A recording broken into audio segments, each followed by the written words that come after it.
Early one morning this past May, federal investigators executed a search warrant at a quiet residential property in the Virginia suburbs. This visualization shows the scale of the discovery inside the basement: 303 solid gold bars, each weighing more than 2 pounds. Combined with $2 million in foreign currency and a collection of luxury watches, the hoard carries a total valuation of $40 million. The man accused of hoarding this fortune is David Rush. Rush was a senior official at the Central Intelligence Agency, an executive-level employee who held top-secret clearance and worked within this high-security complex.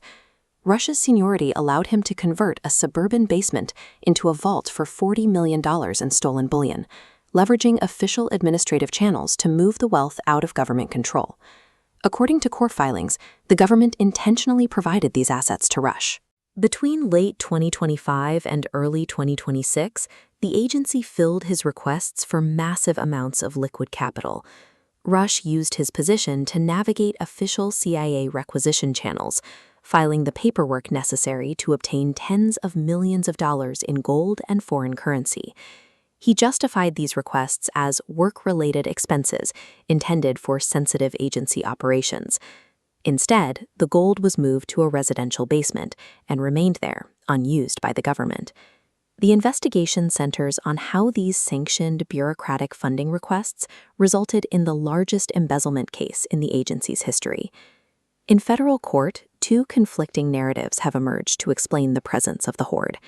The defense claims Rush was engaged in highly classified, unconventional intelligence work. They argue that his cooperation with the FBI, specifically providing the access codes to the gold, proves he was not attempting to steal the assets. The prosecution focuses on the secondary discovery in the basement: 35 luxury watches, including a significant number of Rolexes, hidden alongside the gold. This flowchart tracks the prosecution's asset conversion theory. Raw government funds pipe into a conversion node, transforming into high-value luxury goods. This decision to stockpile Rolexes points to a classic embezzlement strategy, converting stolen funds into tradable commodities.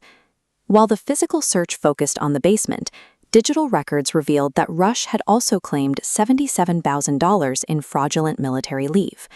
Investigators found that Rush's military history was almost entirely fabricated. He claimed to be a Navy pilot and represented himself as a captain in the reserves, despite having never been evaluated as a pilot and leaving the service as a lieutenant. His academic records were also found to be fraudulent. He claimed to have graduated from a Polytechnic Institute in New York, a school he never actually attended. To further bolster his credentials for high-level clearance, he also claimed a degree from Clemson University that investigators have since confirmed was faked. This manufactured persona allowed Rush to pass the background checks necessary to secure his CIA position and top-secret clearance in 2009. The physical theft of $40 million was the final stage of a fraudulent identity built over 15 years of systemic deception. A judge has denied Rush bond, ruling that his access to unaccounted-for funds and his history of deception make him a severe flight risk. He is currently being held in solitary confinement. While the gold bars have been recovered, prosecutors note that millions of dollars in requested foreign currency remain missing, describing Rush as a master manipulator. The gravity of the security breach led FBI Director Kash Patel and CIA Director John Ratcliffe to provide a formal briefing to the Gang of 8 lawmakers on the ongoing investigation.